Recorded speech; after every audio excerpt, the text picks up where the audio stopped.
टोला में बाजता बधैया आनंद घरे सोहर, आनंद घरे सोहर हो।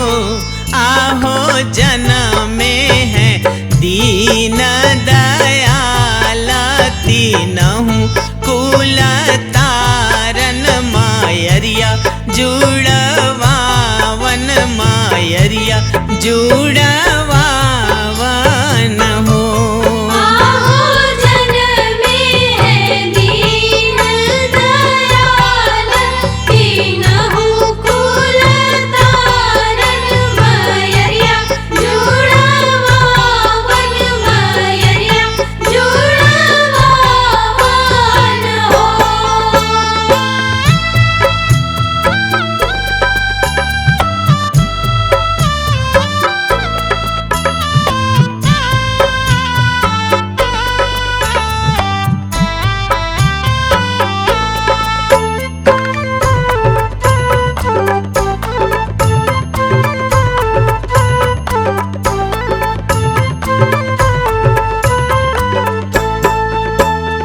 ले आवा सोने के हसुआवा में कान्हा नार, काटी कान्हैया नार छीनीनु हो। आहो ले आवा रुपए के खपड़िया में कान्हा नहवाई, कन्हैया नहवाईनु हो। आहो ले आवा रुपए के खपड़िया में कान्हा नहवाई, कन्हैया नहवाईनु हो।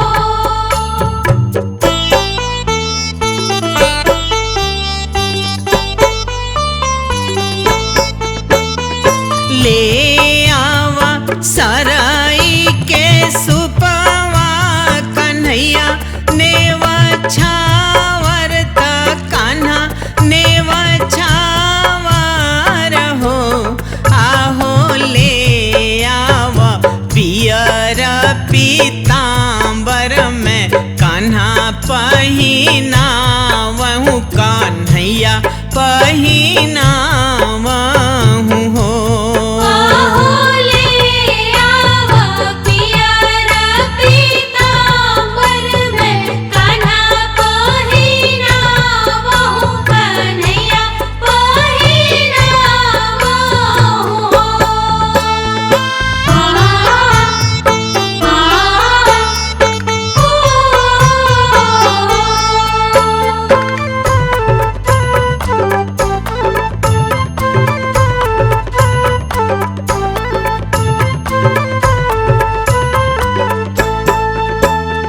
ले आवा सोने के सिंहासन में कान्हा बैठावहु, कान्हैया बैठावहु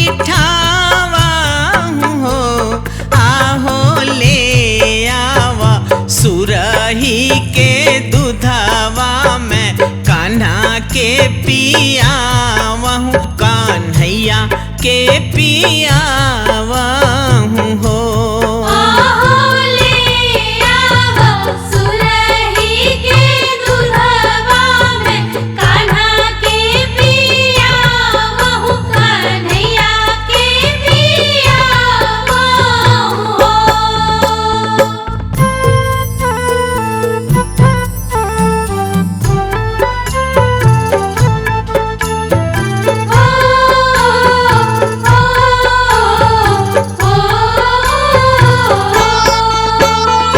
बाबू के पावे पैजनिया बहुत नीक लागे, जब छवि लागे लहो।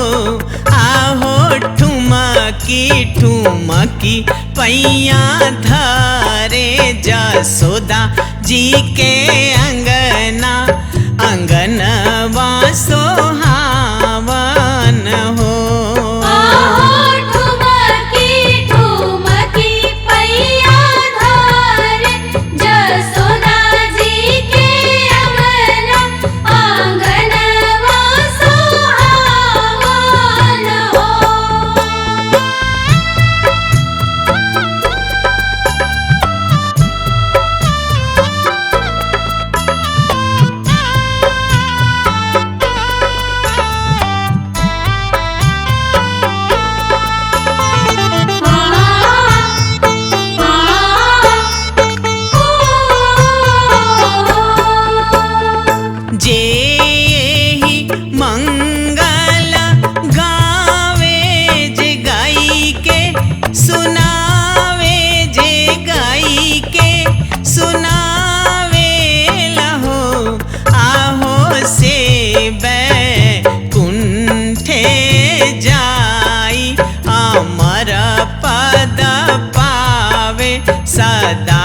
सुख